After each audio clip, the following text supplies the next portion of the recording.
Imaginez un instant que vous êtes dans une pièce remplie de gens, peut-être lors d'une soirée, d'une réunion ou simplement un repas entre amis. Vous avez une idée, un point de vue, un souhait, et vous aimeriez que tout le monde soit d'accord avec vous, mais sans forcer, sans débat animé. Comment faire en sorte que les autres adoptent subtilement votre manière de penser sans qu'ils aient l'impression d'avoir été influencés? Ce n'est pas de la manipulation malveillante, non. C'est un art, une danse psychologique où vous guidez doucement les pensées des autres pour arriver à vos fins. Et aujourd'hui, nous allons plonger dans cet art fascinant. D'abord, commençons par un concept simple mais puissant. La psychologie humaine aime la cohérence. Les gens ont tendance à vouloir rester en accord avec leurs croyances et leurs actions passées. Exploitez cette vérité universelle en amenant doucement les autres à s'engager sur un petit point, quelque chose de banal et d'innocent. Par exemple, si vous voulez qu'un collègue soutienne votre projet au travail, commencez par lui poser une question à laquelle il sera très probablement d'accord, comme « Tu es d'accord que le progrès est important pour notre équipe, non ?» Cette première validation, aussi anodine soit-elle, ouvre une porte dans leur esprit. C'est ce qu'on appelle l'effet de pied dans la porte. Ensuite, il y a la manière dont vous formulez vos idées. Les mots que vous choisissez, la tonalité de votre voix et même votre langage corporel jouent un rôle crucial. Par exemple, le principe du cadrage est extrêmement puissant. Imaginez que vous voulez convaincre un ami de venir à une randonnée ce week-end. Au lieu de dire « ça va être un peu fatigant mais ce sera sympa », vous pourriez reformuler en disant « ça va être une aventure incroyable, pleine de paysages magnifiques et une occasion de se dépasser ». Les deux phrases décrivent la même chose, mais la seconde met l'accent sur les aspects positifs, captivant ainsi l'imaginaire de votre interlocuteur.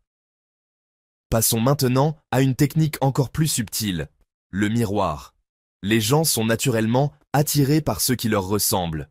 Cela ne signifie pas que vous devez devenir un caméléon social et imiter chaque personne que vous rencontrez. Mais reflétez subtilement leur langage corporel, leur ton de voix, ou même certains mots qu'ils utilisent, créent une connexion presque instantanée. Par exemple, si votre interlocuteur parle lentement et calmement, ajustez légèrement votre rythme pour correspondre au sien. Ce genre de synchronisation crée un sentiment de confiance et de compréhension, rendant vos idées beaucoup plus faciles à accepter. Mais ce n'est pas tout. Une autre clé pour influencer subtilement l'opinion des autres est de raconter des histoires. Les faits, aussi puissants soient-ils, ne restent pas dans la mémoire comme le font les récits. Une bonne histoire capte l'attention, évoque des émotions et permet à votre auditoire de se projeter. Si vous voulez convaincre quelqu'un de changer une habitude, racontez-lui une anecdote personnelle ou une histoire captivante qui illustre votre point de vue. Par exemple, au lieu de dire « il faut manger plus sainement pour être en bonne santé », racontez comment un ami a transformé sa vie après avoir changé son alimentation, ajoutant des détails sur son énergie retrouvée, ses réussites et son bonheur.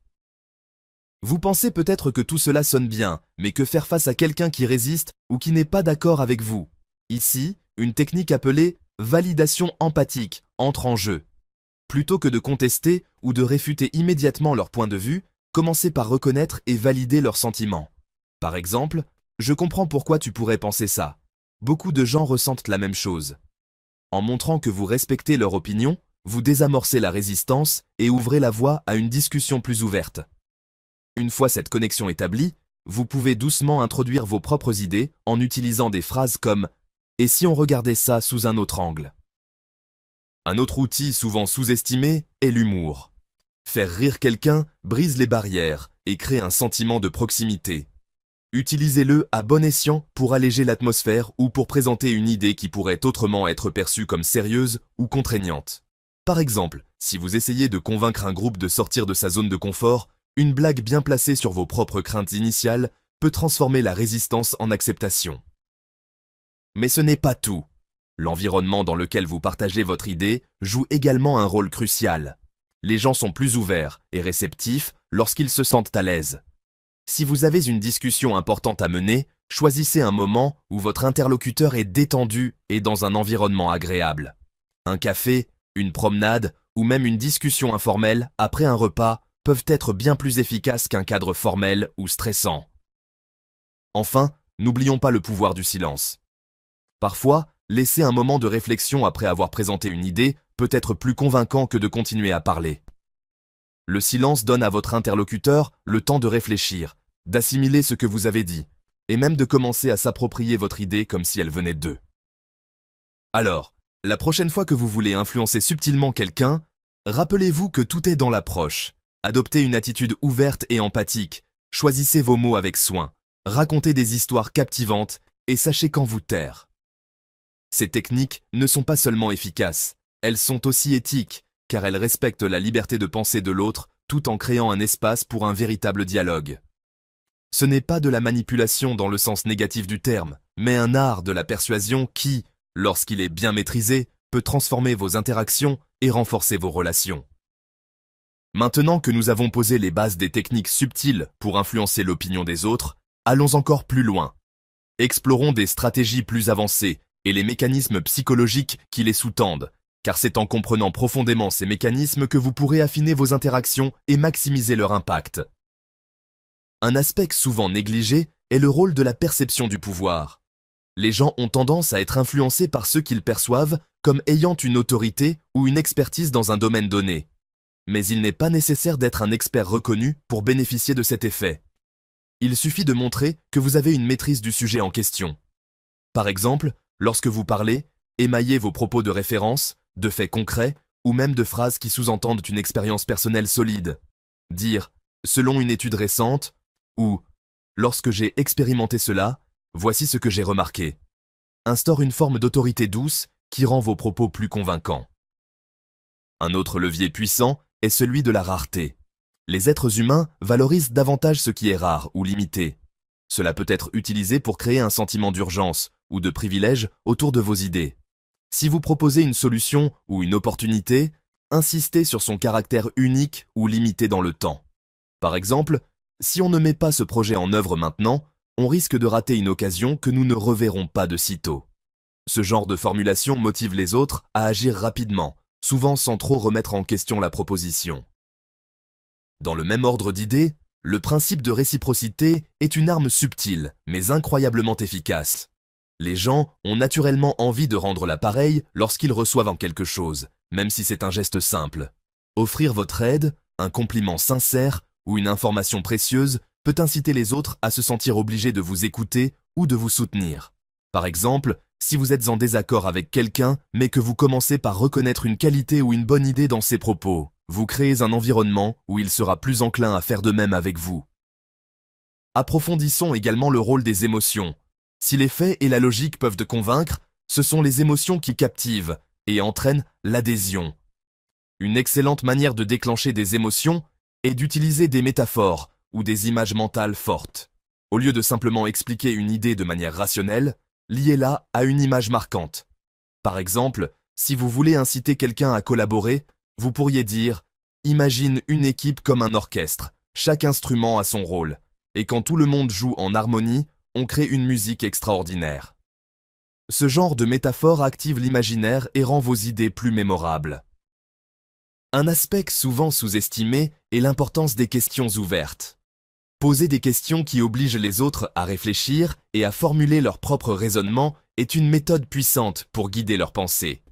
Par exemple, si vous essayez de convaincre quelqu'un d'adopter une nouvelle méthode de travail, au lieu de dire « tu devrais essayer ça », demandez « comment penses-tu que cette méthode pourrait t'aider à être encore plus efficace ?» Ce type de question invite votre interlocuteur à s'engager activement dans le processus de réflexion, augmentant ainsi la probabilité qu'il adhère à l'idée. Maintenant, parlons de la répétition stratégique. Contrairement à ce que l'on pourrait penser, la répétition subtile n'est pas synonyme de redondance. Il s'agit plutôt de faire passer le même message sous différents angles ou dans différents contextes. Par exemple, si vous essayez de convaincre quelqu'un des bienfaits de la méditation, vous pourriez d'abord partager une anecdote personnelle, puis mentionner une étude scientifique, et enfin, suggérer une vidéo ou un livre qui explore le sujet. Chaque répétition, bien que différente dans sa forme, renforce progressivement l'idée principale dans l'esprit de votre interlocuteur. Le concept de priming ou amorçage est également fascinant. Il s'agit de préparer l'esprit de quelqu'un à accepter une idée avant même qu'elle ne soit explicitement introduite. Par exemple, si vous voulez discuter d'une initiative audacieuse, commencez par évoquer des exemples de succès obtenus grâce à des prises de risques calculées. Sans même en parler directement, vous préparez votre interlocuteur à voir votre idée comme une opportunité plutôt qu'une menace. Enfin, approfondissons le rôle du timing. Chaque moment n'est pas propice à influencer quelqu'un. Les décisions et les idées sont mieux accueillies lorsque les gens se sentent détendus et ouverts.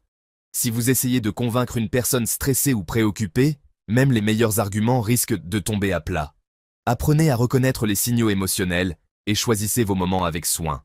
Par exemple, après un succès ou une expérience positive, les gens sont plus enclins à adopter de nouvelles idées, car leur humeur favorable augmente leur réceptivité. Pour résumer, influencer subtilement les autres, sans qu'ils s'en rendent compte, est un art qui repose sur une compréhension fine de la psychologie humaine. C'est une combinaison de timing, de narration, de connexion émotionnelle et de techniques stratégiques comme la rareté, la réciprocité et l'amorçage. Ces outils ne sont pas des manipulations malveillantes, mais des moyens de créer des dialogues riches et constructifs où vos idées peuvent s'épanouir et trouver un écho. En les utilisant avec finesse et respect, vous pouvez non seulement convaincre, mais aussi inspirer, motiver et fédérer.